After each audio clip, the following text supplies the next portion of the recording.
अस्सलाम वालेकुम। आपने अगर कोई भी प्रोडक्ट हंट कर ली है तो अब आपने उसको टेस्ट कैसे करना है, उसकी आपने मेटा एड्स कैसे चलानी है। तो आज की वीडियो में हम इसको सीखेंगे डिटेल में कि आपने प्रोडक्ट टेस्टिंग कैसे करनी है। क्योंकि कभी कभी तो ऐसा होता है कि आपकी प्रोडक्ट ही नहीं अच्छी होती, आपने वो हंट सही की ही नहीं होती।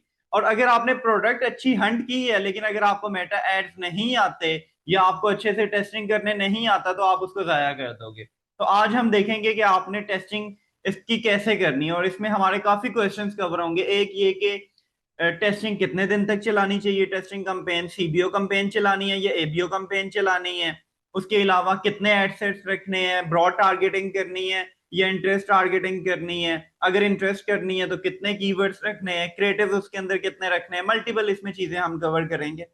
तो चलते हैं लैपटॉप की स्क्रीन पे। तो प्रोडक्ट टेस्टिंग, अच्छा आज हम प्रोडक्ट टेस्टिंग की स्ट्रेटेजीज को देखेंगे। अच्छा इसमें सबसे पहले मैं आपको एक वैसे एग्जांपल दिखा दूं यहाँ पे। अच्छा यहाँ पे आप ये वाली जरा कंपेन देखें कि ये एक टेस्टिंग की कंपेन चलाई है, ठीक है। ये जुलाई 2025 की है, एंड्रोमेटा से पहले की। और इसमें क्या रिजल्ट्स आ रहे हैं। अच्छा Andromeda is nothing, according to me Andromeda is nothing. इसमें आपके पहले जो चीजें परफॉर्म करती थी अब भी आपकी करती हैं, कुछ चीजों में डिफरेंस आया लेकिन मैक्सिमम अब भी वो चीजें आपकी परफॉर्म करती हैं। तो वो भी आज हम इसको डिस्कस कर लेंगे। अच्छा यहाँ पे देखें ये प्रोडक्ट टेस्टिंग कैंपेन चलाई है, ठीक है। और इसमें ये अच्छा कुछ क्वेश्चंस आते हैं कि नए ऐड अकाउंट में और एंड्रोमेटा के बाद, उसका भी मैं आपको बताता हूँ। ये टेस्टिंग कैंपेन के रिजल्ट्स हैं और मैं आज अभी आपको डिटेल में इसको बताऊंगा कि कैसे आपने चलानी है। और हम देख लेते हैं। अच्छा यहाँ पे देखो ये नया ऐड अकाउंट है, ठीक है। यहाँ पे जो मेरी फर्स्ट कैंपेन चली है ना, ये वाली फर्स्ट कैंपेन चली है।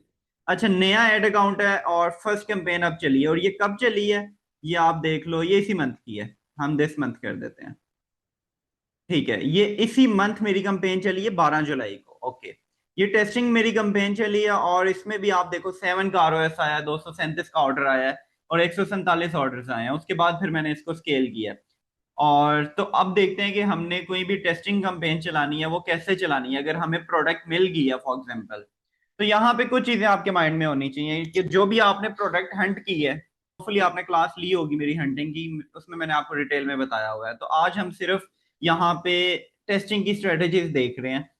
आपने जो भी प्रोडक्ट हंट करनी है उसके आपने आपके पास मल्टीपल क्रिएटिव्स होंगे।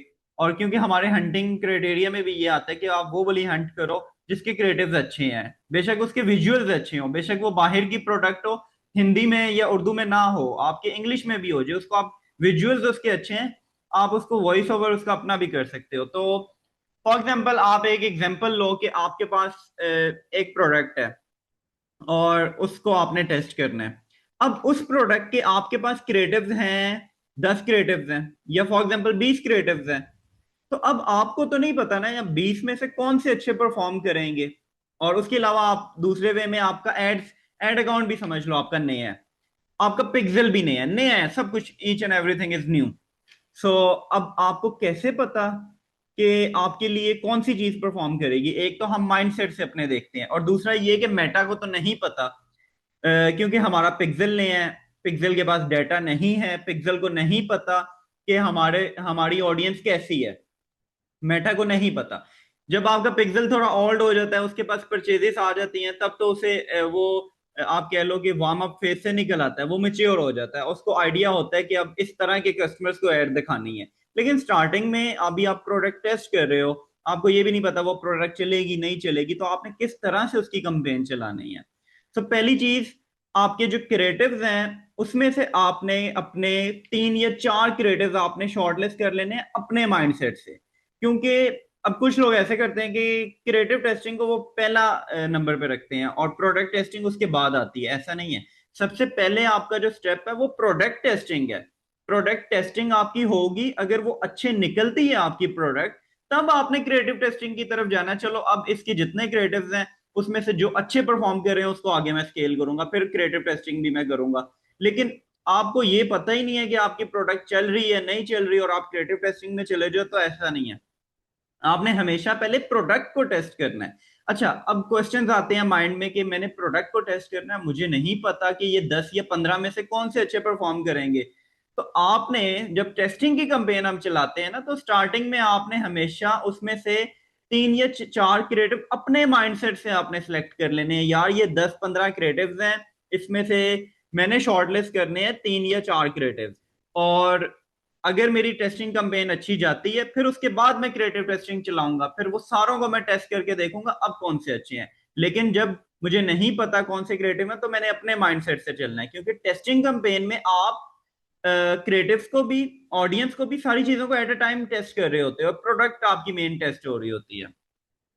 सो आपने वो जो क्रिएटिव्स हैं वो आपने देखना है, उसकी हुक्स कैसी हैं, उसके विजुअल्स कैसे हैं, क्वालिटी क्या है उसकी, एचडी में है कि नहीं, वॉइस ओवर कैसा है, ये सारी चीजें आपने अपने माइंड से एनालिसिस करनी है। आपने देखना है यार ये चल सकता है कि नहीं। होता है वैसे, यूजली ये है, कभी कभी हम अपने माइंडसेट से कुछ चीजें देखते हैं, वो वैसे परफॉर्म नहीं करती, मार्केट डिफरेंट चलती है, वो हमारे माइंडसेट से नहीं चलती। फॉर एग्जांपल, मैं चाहता हूँ यार ये चीज बिकेगी, मुझे लगता है, लेकिन वो नहीं बिकती। और मुझे लगता है यार ये नहीं बिकेगी, और मार्केट में वो बिक जाती है। ऐसा भी आपके साथ होता है। लेकिन स्टार्टिंग में जब आपने प्रोडक्ट की टेस्टिंग करनी है, आपको लगता है ये प्रोडक्ट बिकने वाली है, बिक जाएगी, आपको वो सारा आपका हंटिंग क्राइटेरिया फॉलो कर रही है, तो उसकी आपने टेस्टिंग कैंपेन अब कैसे चलानी है। आपने यहाँ पे सेल्स पे आ जाना है। और यहाँ से मैं बेसिक से नहीं बता रहा ये सारी चीजें, सेल्स क्या है, ये मेरी आगे क्लास होने जा रही है 7 और 8 अगस्त को। उसमें A to Z मैं आपको बेसिक से एडवांस तक बताऊंगा। यहाँ पे ये जो ऑब्जेक्टिव्स हैं इनके क्या मतलब है, इंटरेस्ट टारगेटिंग डिटेल में मैं आपको समझाऊंगा, ABO CBO, product testing, creative testing, scaling, budgeting, each and everything मैं उस क्लास में आपको एक्सप्लेन करूंगा। वो 3-3 घंटे की 2 क्लासेस हैं। 7-8 अगस्त को इनरोल होना हुआ तो आप इस नंबर पे क्लिक करके इनरोल भी हो जाइएगा। अच्छा, अब हम देखते हैं प्रोडक्ट टेस्टिंग कैंपेन। अच्छा, यहाँ पे इसकी नेमिंग कैसे करनी है, मैं ऐसे करता हूँ, आप अपने हिसाब से कर देना। यहाँ पे प्रोडक्ट का नेम लिखना है, आगे मैं लिखता हूँ कि ये मेरी टेस्टिंग कैंपेन है। आगे हमेशा ABO पे मैंने कैंपेन चलानी है, CBO पे नहीं चलानी। ठीक है, आगे इसका नाम हम बाद में कर देंगे। ABO पे कैंपेन चलानी है क्योंकि आप एक चीज को टेस्ट कर रहे हो। CBO पे आप उसको नहीं कर सकते। अभी आपको ये भी नहीं पता इस प्रोडक्ट के लिए मेरे कौन से कीवर्ड्स या कौन से इंटरेस्ट मेरे परफॉर्म करेंगे, या मेरी वो ब्रॉड में अच्छा परफॉर्म करेगा कि नहीं करेगा, आपको नहीं आइडिया। सो अब हम आ जाते हैं इसको नीचे जाके ABO पे कैंपेन पे, एडसेट बजट, और यहाँ पे शेयरिंग ऑफ कर देनी है कि इक्वल इक्वल बजट दे, क्योंकि जब मैं टेस्टिंग करनी है तो आपने सारों को इक्वल बजट देना है। इसमें ना सिर्फ आपकी प्रोडक्ट बल्कि आपके एडसेट भी होंगे, आपके सारी चीजें आपकी होंगी। अब यहाँ पे मैं लिख देता हूँ एडसेट 1 है जो मेरा, इसका नाम मैं कर देता हूँ ब्रॉड, कि ये मैंने ब्रॉड टारगेटिंग में चलाना है। और यहाँ पे ये वेबसाइट करके इसका ये सारी चीजें आपने कर देनी है। अभी लास्ट वीडियो में ही हमने इसका पिक्सल सेट किया था, तो आज हम रैंडम इसको समझेंगे कि हम टेस्टिंग कैंपेन कैसे चलाते हैं। अच्छा, उसके बाद यहाँ पे आपने बजट कितना देना है। यहाँ पे एक इंपॉर्टेंट पॉइंट आता है। आजकल पाकिस्तान में ज्यादातर जो नए, क्योंकि ऑलरेडी जो बिजनेस कर रहे हैं उनको तो ऑलरेडी आइडिया होगा थोड़ा बहुत, लेकिन उनके लिए भी आज काफी इंफॉर्मेटिव है कि टेस्टिंग में आपने कभी भी ज्यादा बजट नहीं लगाना, क्योंकि हो सकता है आपकी प्रोडक्ट ना चले, हो सकता है कि आप ज्यादा बजट लगाओ तो वो ज्यादा स्पेंडिंग कर दे और आपको CPR महंगा हो जाए। टेस्टिंग में आपने हमेशा कम बजट लगाना है, लेकिन वो कितना बजट होना चाहिए, तो उसमें ये है कि आपका टेस्टिंग में जो बजट है आपका, वो आप कह लो कि एक प्रोडक्ट की टेस्टिंग में 7 से 8 हजार लगता है आपका। 7 से 8 हजार आपका लगता है। वो कैसे लगता है, वो इस वीडियो के लास्ट में आपको वो सारा क्लियर हो जाएगा। अभी हम बजट, आपने एक एडसेट का कितना देना है, आपने ABO कैंपेन बनानी है, 5 से 6 आपने एडसेट्स बनाने हैं, और हर एडसेट के अंदर आपने 3 वीडियोस लगानी है, वही वाली जो आपने शॉर्ट लिस्ट की है, जो आपको लग रहा है अच्छी है। ठीक है, क्योंकि अगर आपकी प्रोडक्ट अच्छी है ना, तो इस तरीके से आप चलाओगे तो ऑब्वियसली आपकी 100% परफॉर्म करेगी। अच्छा, यहाँ पे आपने बजट इसका, अच्छा बजट की रेंज क्या है, आपने 500 से कम बजट नहीं देना।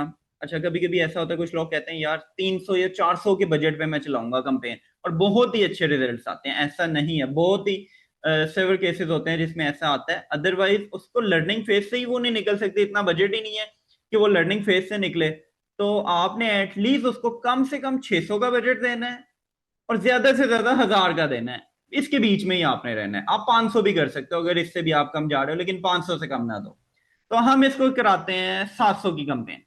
700 का हमने इसे बजट दे दिया। अच्छा, अच्छा, इसमें कुछ बजटिंग स्ट्रेटेजीज भी हैं कि आपने बजट्स के फिगर्स क्या रखने हैं, कि कौन से फिगर्स एक कुछ होते हैं ऑड इवन और इस तरह की चीजें हैं, तो वो भी हम क्लास में डिस्कस करेंगे जो आगे हमारी होने जा रही है। अच्छा, अब यहाँ पे हमने 700 का बजट दे दिया, और ये जो पहली कंपेन है ना, अब ये एडवांटेज प्लस है, इसमें मैंने कोई कुछ भी नहीं किया जैसे है, तो इसका नाम मैं ब्रॉड की बजाय एडवांटेज प्लस कर देता हूँ। पहली आपने एडवांटेज प्लस रखनी है। ओके, एडवांटेज प्लस होगी, उसके बाद आपने नीचे आ जाना है, और जो टेस्टिंग कैंपेन है ना उसमें आपने प्लेसमेंट को भी नहीं छेड़ना। ठीक है, अगर आप चाहो तो प्लेसमेंट में जस्ट मेटा और फेसबुक और इंस्टाग्राम कर सकते हो, लेकिन मैं यही रिकमेंड करता हूँ पहली कैंपेन में आप प्लेसमेंट्स को ऑटो पे रहने दो। अच्छा, अब यहाँ पे आपने क्या करना है, वीडियो वन लगानी है अपनी। अब ये आपका क्रिएटिव वन है, ठीक है, आपका क्रिएटिव वन है, उसमें आपकी क्रिएटिव होता है आपकी वीडियो को, एड कॉपी को, ये सारी चीजों को मिला के आपने वीडियो वन लगानी है। और यहाँ पे आगे आपको पता है आपने यहाँ पे लिंक लगाना है, यहाँ से आपने वीडियो लगानी है, फिर आपने उसका हेडलाइन लगा देनी है, शॉप नाउ का बटन लगा देना है। तो आगे मैं डिटेल में इसमें नहीं जा रहा। वीडियो वन अपलोड कर दी, उसके बाद इसको क्विक डुप्लीकेट कर लो आप, और इसमें आपने वीडियो चेंज कर देनी है, वीडियो टू लगा देनी है। जो आपको लग रहा था अच्छी वीडियोस हैं, वो 3 वीडियोस आपने यहाँ पे लगानी है। आप 4 भी लगा सकते हो, लेकिन ज्यादा बेस्ट है 3 लगाओ, और 4 3 2 इस रेशियो में आप लगा सकते हो। तो मैं इसमें 3 वीडियोस लगा रहा हूँ। अच्छा, 3 वीडियोस मैंने लगा दी। और अच्छा, अब इसमें होगा कि अब यहाँ पे आपके माइंड में एक क्वेश्चन आएगा, सर कि एडवांटेज कैंपेन है, ये कौन सी जौन सा भी आपका एड सेट है उसके अंदर 3 वीडियोस हैं, किसी पे तो वो ज्यादा स्पेंड कर देगा, किसी में कम स्पेंड कर देगा। तो आपका जो प्रोडक्ट टेस्टिंग कैंपेन है उसमें आपका ऐसा ही होगा, आपका ऐसा नहीं है कि आप एक एक करके बैठो। जो आपकी क्रिएटिव टेस्टिंग की कैंपेन होती है उसमें हम ऐसे करते हैं, यहाँ पे आपका ये है कि अगर वो किसी को ज्यादा भी बजट दे रहा है तो आपकी वो प्रोडक्ट टेस्ट हो रही है ऑटोमेटिकली। आप वो उसमें क्रिएटिव टेस्ट नहीं कर रहे, आप अपनी प्रोडक्ट टेस्ट कर रहे हो कि वो बिक रही है कि नहीं, उसमें ऑर्डर्स आ रहे हैं कि नहीं आ रहे। और इसमें हम सिर्फ एक चीज पे नहीं रहते, हम मल्टीपल इसमें वेरिएशंस बनाते हैं। जैसे पहला हमारा एडवांटेज है 700 का बजट, एबीओ कैंपेन। अब हमने एड सेट को डुप्लीकेट करना है, अब एड सेट हमारा उसी 3 वीडियोस के साथ डुप्लीकेट हो जाएगा। अब यहां पे इसको ही मैंने कर देना ब्रॉड पे। अच्छा, यहां पे मैंने ब्रॉड पे कर दिया, और यहां पे फर्दर लिमिट द रीच मैंने इसका कर देना है। और यहां पे अब मेरी प्रोडक्ट अगर फीमेल रिलेटेड है, बिल्कुल ही फीमेल से है, दूर दूर तक मेल से उसका ताल्लुक नहीं है, तो मैं वुमेन कर दूंगा। ठीक है, और अगर मुझे लग रहा है कि यार वुमेन का उसके साथ थोड़ा बहुत लिंक है, मेल्स का है, वुमेन की प्रोडक्ट है लेकिन कुछ मेल्स भी ऑर्डर करते हैं, तो वो मैं वुमेन करके ना ये यूजर सजेशन ऑन रखूंगा कि प्रायोरिटी पे वो वुमेन को रखे, और उसके अलावा वो उस पे कर दे, वुमेन पे रखे, और उसके अलावा वो मेल्स को भी दिखाए। ठीक है, ये कंपेन। लेकिन अगर आपकी ऑल जेंडर पे है तो आपने ऑल पे ही रखना है, ये ज्यादा बेस्ट है, ऑल वाला। अच्छा, यहां पे आपने अपनी करनी है एजिंग।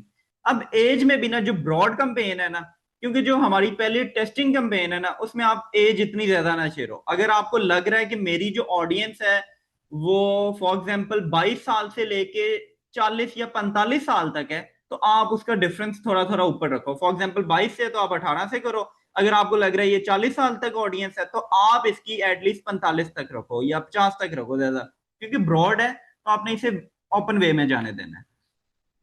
उसके बाद कोई इंटरेस्ट टारगेटिंग नहीं। अच्छा, उसके बाद उस एड सेट को फिर डुप्लीकेट कर लो। अब यहां पे हमने करनी है इंटरेस्ट टारगेटिंग, क्योंकि मेरा पिक्सल नया है। अगर मैं ब्रॉड या एडवांटेज प्लस पे चलाऊंगा तो मेटा को नहीं पता कि मेरी ऑडियंस क्या है, मेरी एक नई प्रोडक्ट है, मेरा पिक्सल नया है, मेटा को पता ही नहीं है ब्रॉड। और कभी कभी ऐसा भी हो सकता है कि ब्रॉड पे वो उन ऑडियंस को दिखा दे जिसका इतना लिंक ही ना हो मेरी वेबसाइट से, या वो इंटरेस्टेड बायर्स हो ही ना, लेकिन मेटा को लग रहा हो कि वो इंटरेस्टेड बायर, और मेटा उनको दिखा दे, तो ऐसे तो मेरा सीपीआर हाई हो जाएगा। लेकिन जब मैं प्रोडक्ट टेस्टिंग करने जा रहा हूं तो मैंने इसमें इंटरेस्ट टारगेटिंग भी करनी है, मैंने हर तरह की वेरिएशंस बना के देखना है। इससे ऑटोमेटिकली मेरा क्रिएटिव भी टेस्ट हो जाएगा, जो अच्छा परफॉर्म कर रहा होगा वो मुझे आइडिया हो जाएगा, जो मेरा एड सेट अच्छा परफॉर्म कर रहा होगा वहां से भी आइडिया हो जाएगा। अच्छा, अब यहाँ पे आपने जो इंटरेस्ट टारगेटिंग करनी है ना, यहाँ पे मैं रख लेता हूँ स्टैक वन।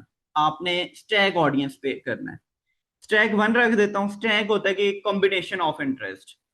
अच्छा, अब यहाँ पे क्वेश्चन आता है कि सिंगल ऑडियंस, सिंगल इंटरेस्ट और मल्टीपल, उसमें एक डिटेल आपकी लंबी वीडियो बन सकती है कि सिंगल इंटरेस्ट और डिटेल आपके तीन या चार आप इंटरेस्ट लगाओ या सिंगल लगाओ, उनमें डिफरेंस क्या है, एल्गोरिदम कैसे वर्क करता है, क्या लगाना चाहिए।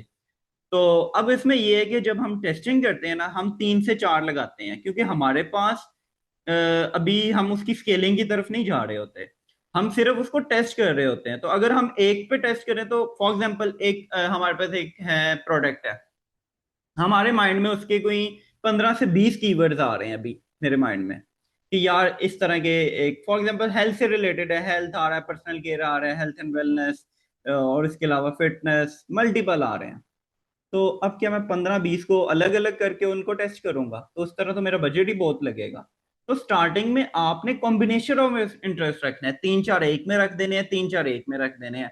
अब फॉर एग्जांपल ये है, तो इसमें मैंने ये रख दिया, एक हेल्थ एंड वेलनेस रख दिया, हेल्थ से रिलेटेड रख दिया, ठीक है।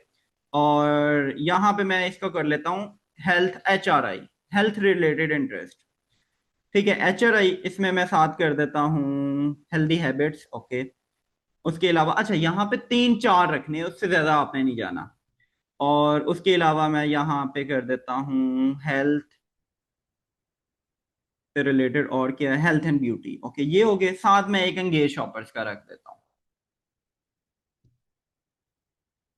एंगेज।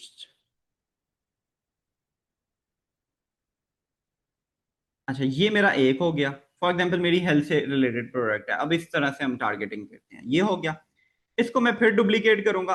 अब मैंने रखने हैं डिफरेंट, तीन चार अब मैंने डिफरेंट रखने हैं। तो मैं क्या करता हूँ, मैं यहाँ पे जाके, अब मेरी प्रोडक्ट है पर्सनल केयर, मैं रख देता हूँ, ओके। उसके अलावा मैं रख देता हूँ self care, self care, self help भी रख सकते हैं। उसके अलावा आप कर दो वेल बीइंग।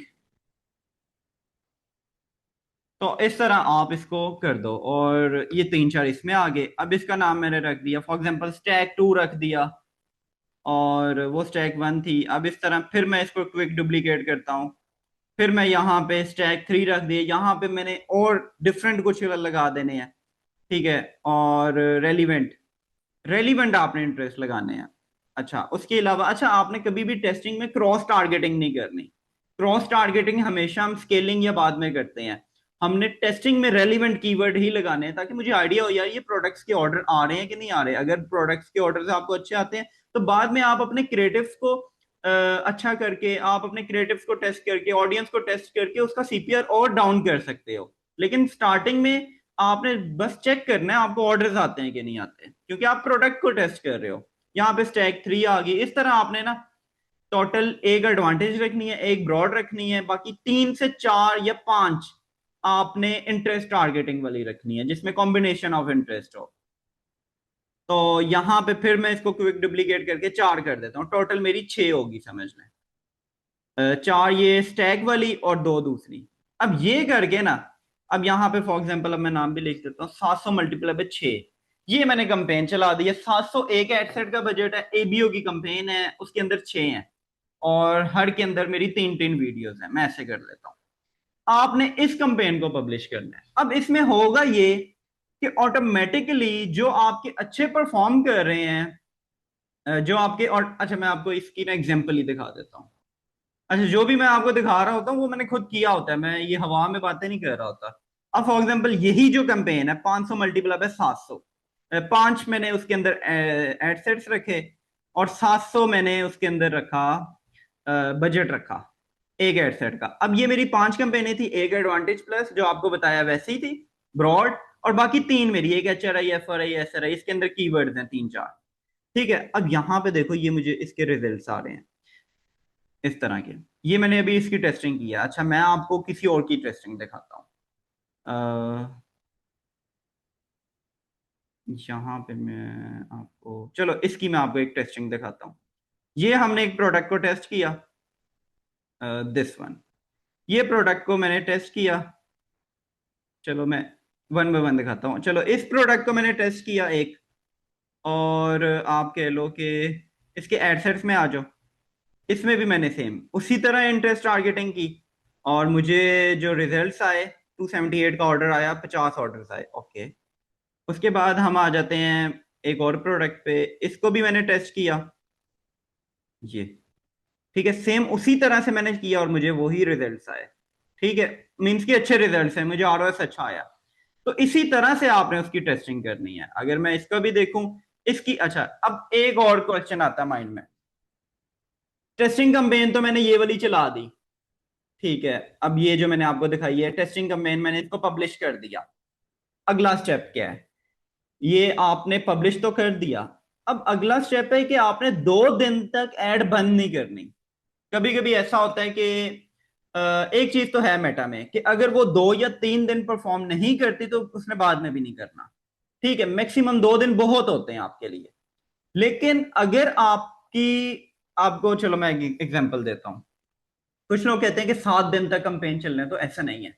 आपकी अगर वो पहले दिन परफॉर्म नहीं कर रही, दूसरे दिन परफॉर्म नहीं कर रही, तो वो आपकी बाद में भी परफॉर्म नहीं करेगी, वो आपका बजट 7 दिन तक जाया ही होता रहेगा। तो आपने इस पे रैपिड वर्किंग करनी है कि पहले दिन आपने देखना है, कंपेन चला दी, पहले दिन आपने देखना है। आपको एक भी ऑर्डर नहीं आया ना अगर, तो आप ऑफ कर दो। अगर एक भी ऑर्डर आपको नहीं आया पूरे पहले दिन, आप ऑफ कर दो। मींस कि आपकी वो प्रोडक्ट नहीं बिकने वाली। या फिर आपको पहले दिन, मींस के पहले दिन आपकी 3-4 हजार की स्पेंडिंग हुई है, अगर हम करें 700 मल्टीप्लाई बाय 5 भी कर लें तो 3500 रुपया पर डे का बनता है। कि आपके 5 हेडसेट है, 701 का बजट है। तो आपने क्या करना है उसमें, एक कंपेन आपकी चल गई, तो आपने इसमें आ जाना है कि आपकी जो पहली कंपेन है वो आपकी अगर परफॉर्म कर रही है, पहले दिन आपके अच्छा ऑर्डर्स आ रहे हैं, तो ओके, अगले दिन भी आप उसको चला के एक दफा कंफर्म कर लो। ठीक है, पहले दिन आपको ऑर्डर आया ही नहीं है या 1-2 ऑर्डर आए हैं, सीपीआर आपका बहुत ही ज्यादा महंगा है, कि आप कह लो कि आपको 1000, 3000 में आपको 3 ऑर्डर आए हैं, 1000 का सीपीआर आ रहा है, तो भी आप ऑफ कर दो। मीन्स आपकी प्रोडक्ट चलने वाली नहीं है। लेकिन अगर आपको माइंड में डाउट है कि नहीं ये चल सकती है, कोई ना कोई ऐड में मसला है, तो एक दफा उसको दोबारा डुप्लीकेट करके नई कंपेन बना दो। अगर आपकी रीच नहीं हो रही, एक मसला ये भी आता है कभी कभी टेस्टिंग में हमारी रीच ही नहीं हो रही होती, तो उसको आपने डुप्लीकेट करना होता है, उसको ऑफ करके। अच्छा, उसके अलावा अगर आपकी कंपेन पहले दिन नहीं परफॉर्म कर रही तो वो बाद में भी नहीं करेगी। अच्छा, अगर पहले दिन आपको 300 या 400 का ऑर्डर आ रहा है, ऑर्डर तो आ रहा है, ऑर्डर्स भी आ रहे हैं तकरीबन आपको 3500 में से, आप कह लो आपको 10-12 ऑर्डर्स आ गए, लेकिन आपको ऑर्डर महंगा आ रहा है, 700-800, सॉरी 400-500 इस रेंज में आ रहा है। तो आपने उसको एक दिन और चलने देना है। आपका होपफुली वो ऑर्डर कम हो जाएगा, सस्ता हो जाएगा। अगर वो सस्ता होता है तो ठीक है, क्योंकि आपकी विनिंग प्रोडक्ट वही है जो आपको सस्ता ऑर्डर ला के दे। अगर वो सस्ता होता है तो ठीक है, अगर आपका वो सस्ता नहीं होता तो आपने आ जाना है। अब मैं यहां पे आपको दिखाता हूं। अच्छा, अब यहां पे आप ये देखो, ये कंपेन मैंने चलाई है 2025 में, आ जाता है ये वाला, नहीं है दिस वन। ठीक है, ये कंपेन मैंने चलाई है, ये भी पैलेट की, 1 मिनट। ओके, 25 तारीख को, 25 तारीख को मैंने ये कंपेन टेस्टिंग की चलाई। मुझे 500 का ऑर्डर पड़ा, मुझे 12 ऑर्डर आए। ठीक है, लेकिन 26 मैंने बंद नहीं की, 26 तारीख को मुझे वही 500 वाला ऑर्डर 78 रुपीज का ऑर्डर हो गया। मीन्स के पहले आप यहां पे दोबारा से देखें, 25 तारीख को उसका सीपीआर था 540, और अगले दिन उसका सीपीआर हुआ 26। ठीक है, तो ये आपका हो गया। अच्छा, अब यहां पे अगर हम देखें कि एवरेज, मैंने इसके बाद इसको बंद कर दिया, 25 से लेके हम 28 तक देखते हैं, ये 2 दिन ही मैंने कंपेन चलाई, मुझे 276 एवरेज एक अच्छा ऑर्डर आया। मैंने कंपेन इसे बंद कर दी, स्टॉक मंगवाया और उसके बाद स्टार्ट किया। तो इस तरह से आपने अपनी कंपेन्स चलानी है, और ये मैंने अपने एक्सपीरियंस से सारी चीजें सीखी हैं। अगर आप यहाँ पे देखो तो ये तकरीबन कोई मैक्सिमम पे अगर मैं आपको दिखाऊं, 85 लाख का मैं बजट इस पे स्पेंड कर चुका हूँ एक ऐड अकाउंट पे। और अगर इसी तरह मैं आपको दूसरा ऐड अकाउंट दिखाऊं तो इस पे भी तकरीबन मैंने जो बजट स्पेंड किया है, यहाँ पे आ जाएगा 70 लाख का बजट इस पे मैंने स्पेंड किया, और मल्टीपल ऐड अकाउंट्स है मेरे पास। और इसमें ये कि जो भी मैं आपको बता रहा हूँ तो एक्सपीरियंस से बता रहा होता हूँ। तो इस तरह से आपने अपनी प्रोडक्ट की टेस्टिंग करनी है। आपने पहले दिन कंपेन चलानी है, अगर आपको अच्छे रिजल्ट्स नहीं आते छोड़ दो, नई प्रोडक्ट को टेस्ट करो। ठीक है, अगर आपको 1-2 दिन जिस तरह मैंने बताया आपको नहीं आते रिजल्ट्स, नहीं को करो। जब आपको अच्छे रिजल्ट्स आ गए, उसके बाद फिर अगला प्रोसीजर है आपका क्रिएटिव टेस्टिंग का, वहां से आपने अच्छे क्रिएटिव निकालने हैं। उसके अगला प्रोसीजर है आपका इंटरेस्ट टेस्टिंग का, कि आपने कि आपके लिए कौन कौन से परफॉर्म कर रहे हैं। फिर उसके बाद आपका स्केलिंग है, ये सारी चीजें चलती हैं। तो अगर आप मेरी क्लास भी लेना चाह रहे हैं तो 7-8 अगस्त को मेरी क्लास हो रही है, तो आप वहां पे भी एनरोल हो सकते हैं। होपफुली आपके लिए ये वीडियो इन्फॉर्मेटिव होगी। Thank you.